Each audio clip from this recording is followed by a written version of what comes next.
Hello and welcome to a new video from Faceless guy. I hope you will all enjoy this video. I react today to the video, the 4 parts of the mind, which was recommended to me from an Indian subscriber. I think it was an Indian subscriber. And yeah, if you watch this in a moment, maybe I can even tell his name, who wrote to me and suggested this video. So okay, moment. Here, it is Guis Goshiran Singh, something like this. I hope it's not terribly pronounced. He wrote, please do the Sadhguru video, the 4 parts of the mind, Vinita, Bali. I'm not sure if that's a special video. This is 13 minutes and 22 seconds. Okay, this is 13 minutes and 21 seconds. Maybe it's the same. It would be fantastic to do it as soon as possible. We will be grateful and waiting. So I hope you watch this here. And if this is the wrong video, then send me a link to the correct video. This was the first video I found when I searched for this, and I'm very curious. I hope it is something about Indian culture, and yeah, let's just jump directly into this video. I hope you will enjoy it. Please like the video and subscribe for the channel, and yeah, let's do it. Yeah, okay.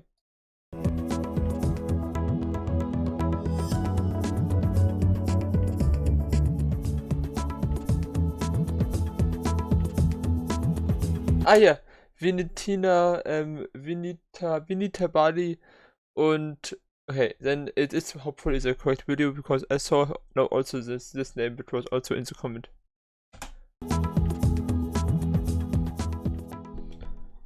So Sadhguru, what is a creative mind? Oh. How big an answer do you want? As big as you want it. I don't know this guys. He is I think the guy who made the channel. So yeah, let's see what he has to say to a creative mind. The English word mind doesn't say anything because it's just one generic word which does not describe different dimensions of what the mind is. Mind is not just one something sitting here and doing something, okay?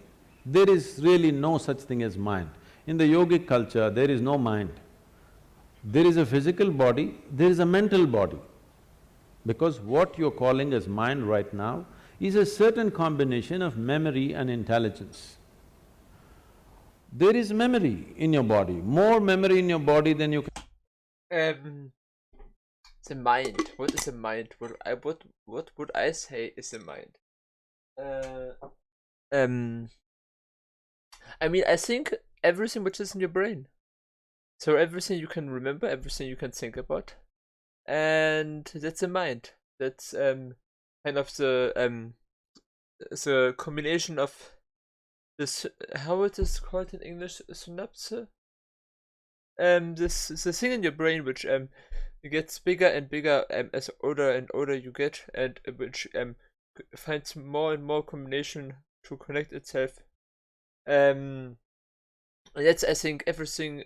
That's the mind. I mean, it is still physical, so I don't think that there is in really something mentally above the physical. So the physical thing, the atoms, the where our bodies is formed from its smallest particles, whether it's now atoms and then also the atoms are made of things, but yeah, that's all physical, of course, but it is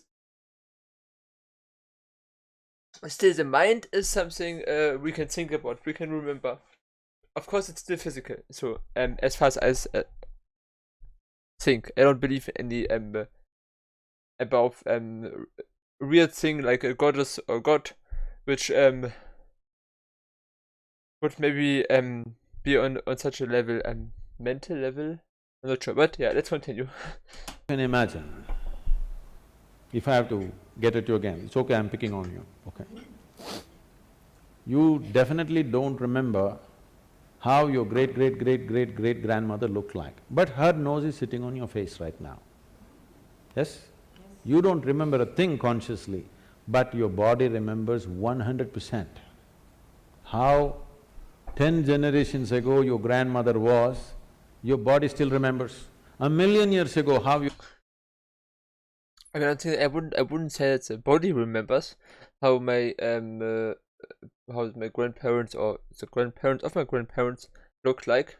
It's just something in the genetical code which changed and which, I mean, of course, I got certain parts of the genetic code of my parents, the biggest part, the grandparents, a smaller part, and so of course there's something in the genetic code which is similar, but I wouldn't say that the body remembers. The body was created when my parents had sex, and then the thing created happened, but and then it's a combination of the genetic informations of my parents combined somehow, but the body doesn't remember. I wouldn't say this.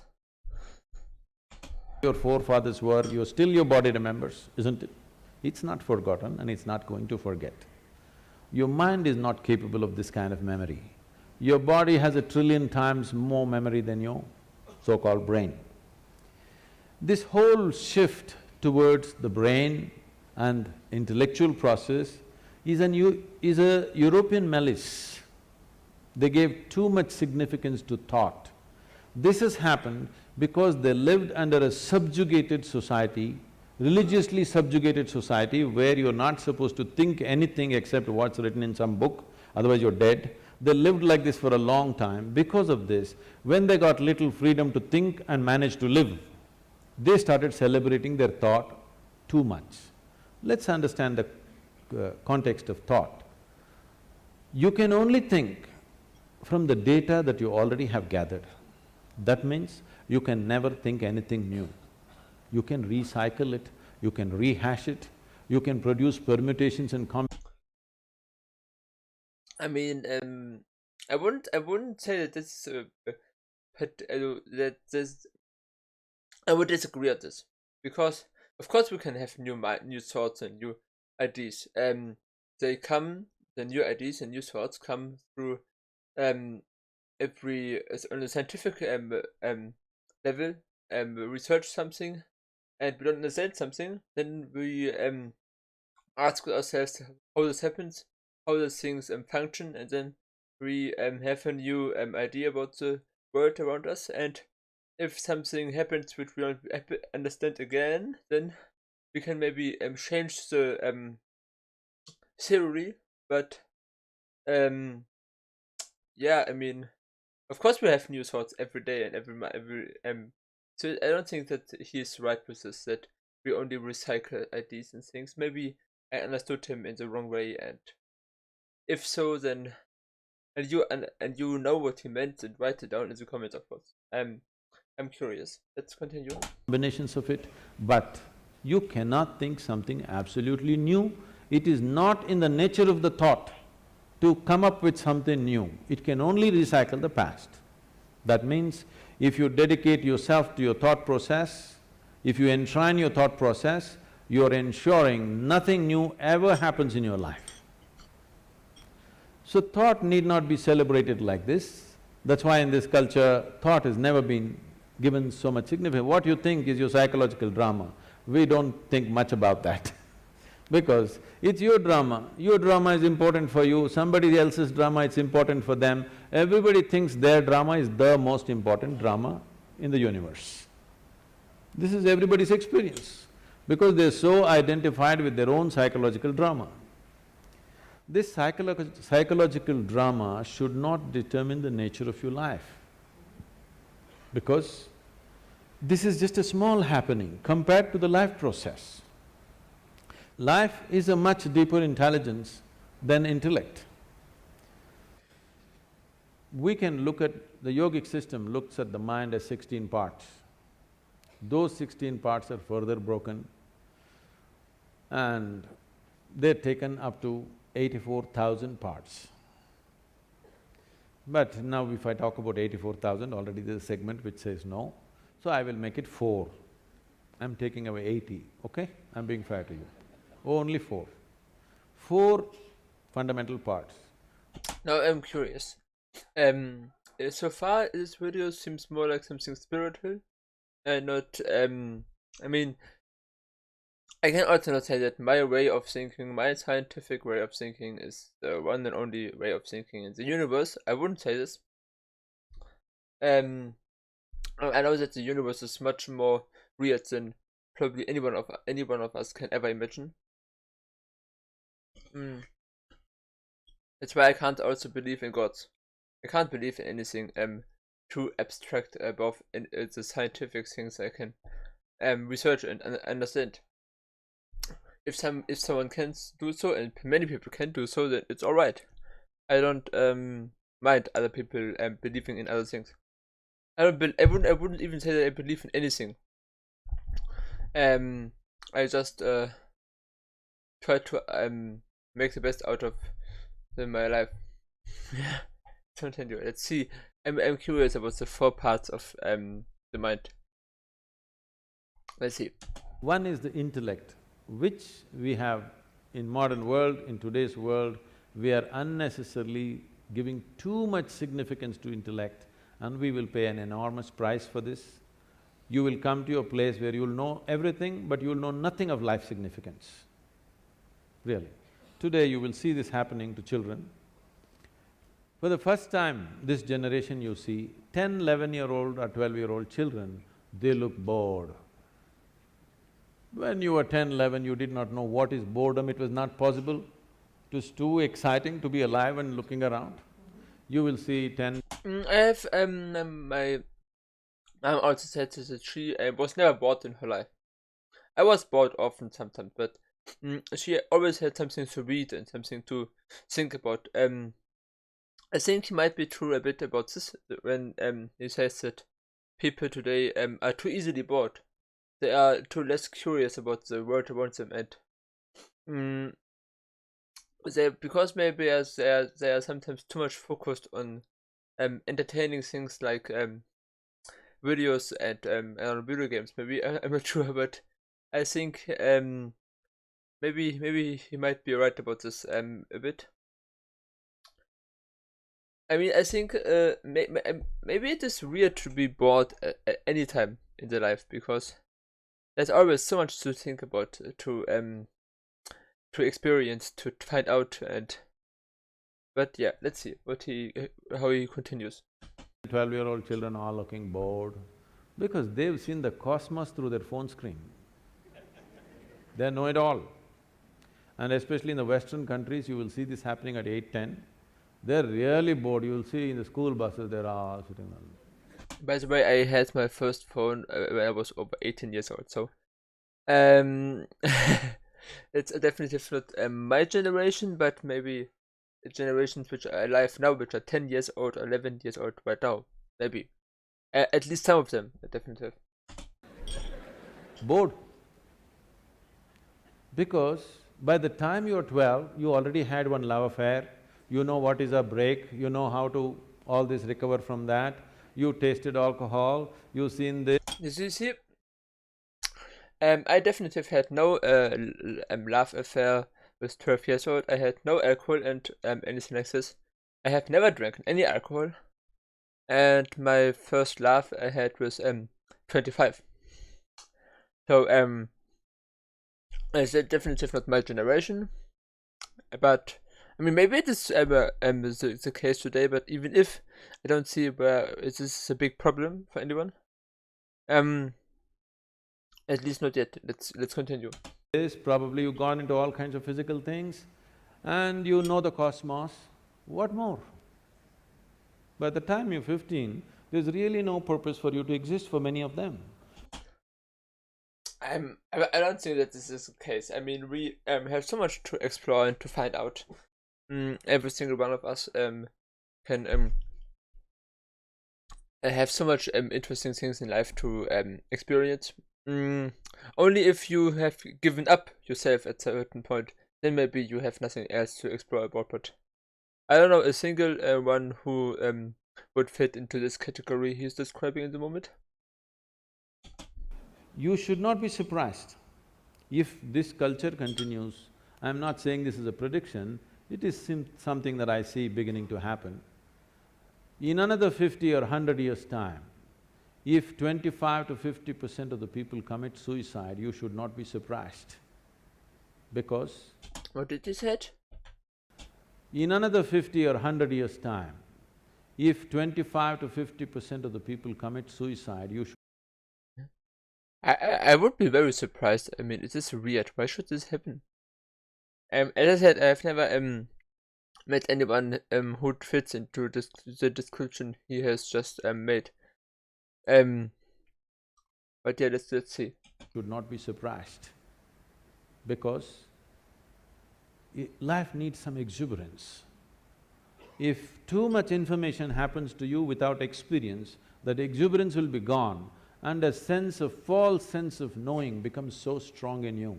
This is the danger of intellect, because intellect wants to dissect everything. Intellect is like a scalpel, the sharper it is, the better it is, it wants to dissect and know.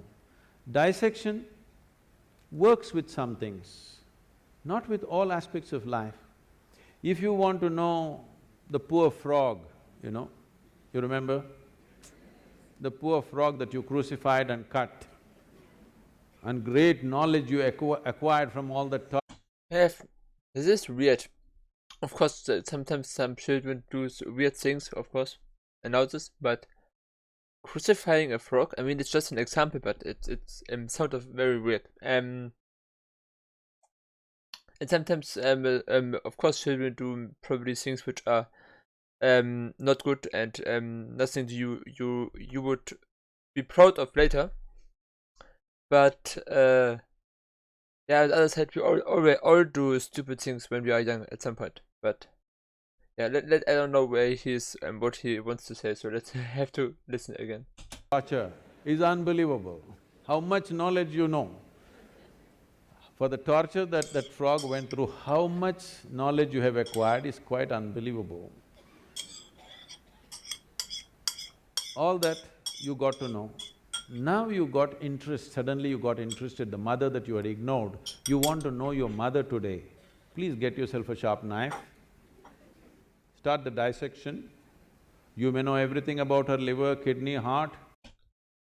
It's weird. I don't know why he's saying this or what he is trying to say with this, but I mean, I don't know anyone who ever thought about something like this, but yeah, I mean, let's see. But you won't have a mother left, that's all. So life cannot be known by breaking it up. You can know physical things by breaking it up. You cannot know life by breaking it into pieces. But this is the nature of the intellect. The whole modern science has evolved from human intellect. Because it's produced technological benefits, you can't argue against it, because people, Yeah. they think they're scientists, they know nothing about science. They're just enjoying their iPhone. They think they're scientists because they can do this. I mean, science is at its core, science is only to have a theory about something, test this theory, and prove it is true or prove it is wrong. It's science. So, theoretically, I heard this joke and this thing from someone else, but theoretically, if you don't know for sure, rather know there is some milk in the fridge, and then you have create a theory, you make a theory, there is milk in the fridge, and then you go to the fridge and test it by opening it and taking a look on it. It is kind of science at its core, because in science you have a theory about something you don't understand or don't know about, and then you verify this theory and prove it is true or prove it is wrong. That's science on the easiest level. But yeah, let's continue. No, technology is fine, it's brought much comfort and convenience, but it will not bring life to us. So intellect is like this. intellect will be useful only depending upon… I mean, he is halfway, over halfway into the video, and he only spoke about the one part of mind, intellect. So I'm curious what the other three will be. What it is identified with and what is held, what holds this, how steadily. So the next dimension of the mind, the first one is called as buddhi, which is the intellect. The second one is called as ahankara. Ahankara does not mean ego, this, that, it means the identity. Whatever you identified with, your intellect functions only around that. Simple, if you just identify with a nation, if you say, I'm an Indian, everything Indian looks beautiful. If you cross the border and you say you're something else, all that looks beautiful. So whatever you identified with, it's only with that the intellect functions. So ahankara is the identity. How consciously and how… So maybe ahankara, the thing he mentioned, is also something like religion, and everything is about religion, or everything is about political belief. Also, I understand what he means, but okay, I'm not sure if I agree to this or if I think it's this way, but I understand what he says. how steadily your ahankara has been created will determine the effectiveness of your intellect. Just because it's sharp, it does not mean it'll be effective, because sharp intellect or a sharp knife can cause any amount of damage to you. If you have a sharp knife and you don't have a steady hand, you will cut yourself all over the place. That's all that's happening. Human suffering is just this. You don't know how to hold this intellect in your hand properly. Every day you're cutting yourself. All suffering is on self-help because your own mind causing this to you all the time. No matter what happens, people suffer, whichever way they suffer, because they don't know how to hold this intellect. If you had the mind of an earthworm, you would be quite peaceful. Yes? You're trying to do it in so many ways to reduce the sharpness of the intellect by drink, by drug, by overeating, by doing all kinds of things somehow to take away the sharpness because the damn thing hurts. It hurts not because that's its nature, it hurts because you do not know how to hold it. The next dimension of the mind is called as manas, which is a huge volume of memory. It is not here or there, entire body carries memory. So, manomaya kosha. I would say that only the brain carries memories.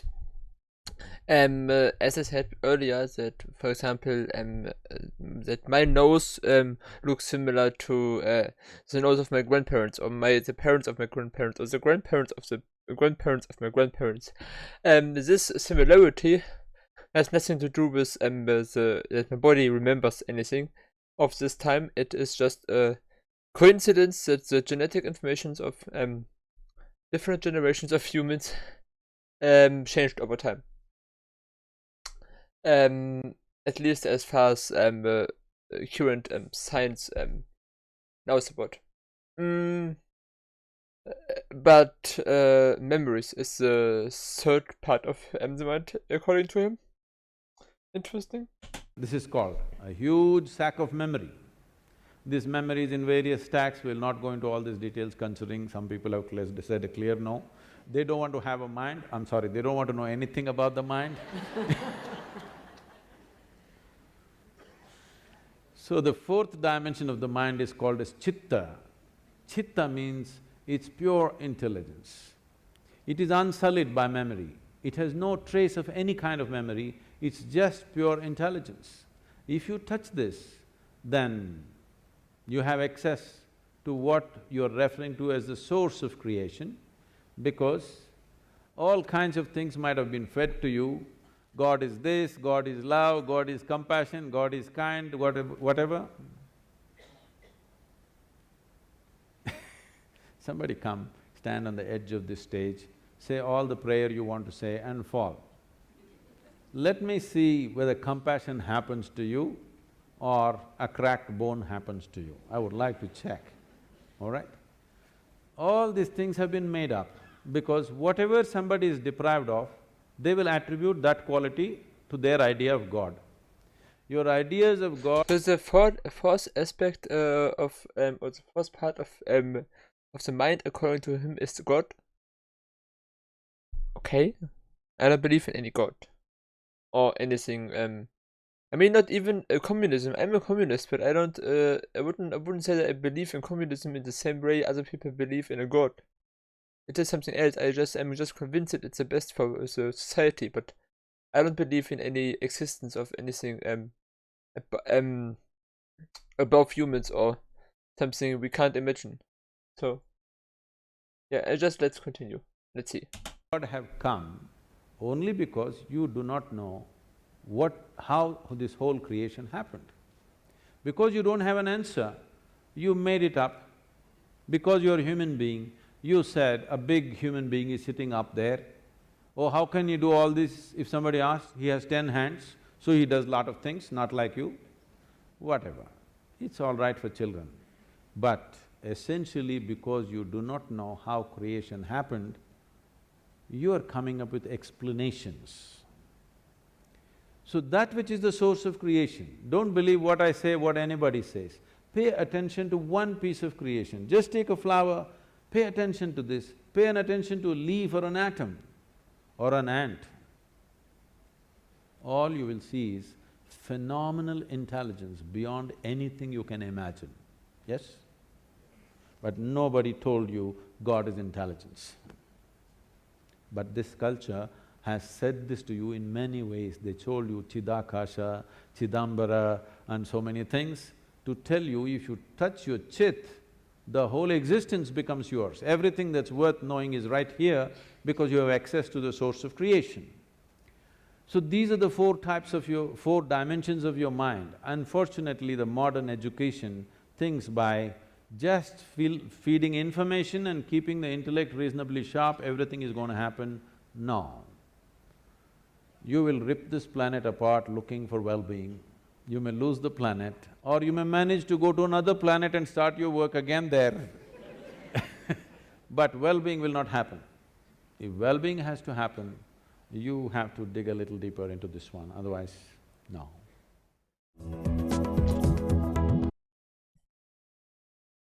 Interesting. I mean, the last aspect and when what you said at the end was kind of true. Also, I mean, from how I understand the word, you have to also you cannot just put only one knowledge and things like this in the mind of children, and so I mean, you also need to understand how to I mean, the most important thing I think school should teach children is how to they should of course give them some knowledge and so, but also the more important thing is that they teach them how to learn for themselves, and that they make people or the children curious about the life around them, and shows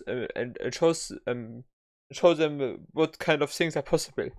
I don't know if I am right now able to describe this in good words, but some of the things he said were really good. I agreed with him, and some I was thinking it is a bit weird. But I hope you who suggested this video to me are happy with this reaction. If you have other things you want me to react to, please write it down in the comments. Best with the link, that makes it easier, of course, but also just with the title of the video. So I found this video, so it was okay. But I hope it was the correct video, by the way. And yeah, the mind is something very interesting. But I think also if the entire planet would be just smashed if the sun would explode, and then everything would be gone, what ever happened in our lives, and all the thoughts, all the ideas, everything would be gone. It would not change anything in the universe. The universe is so much bigger and so much fantastic and wonderful that nothing we humans can do could destroy this beauty in the entire universe. There's a wonderful video. I will have hopefully a link in the description from real life lore about this, so take a look on it and watch it if you want. I also made a reaction. Maybe I'll also make another reaction to it at some point in the future. But yeah, I hope you enjoyed this video. Like and subscribe, and we'll see each other again in the next video. Goodbye.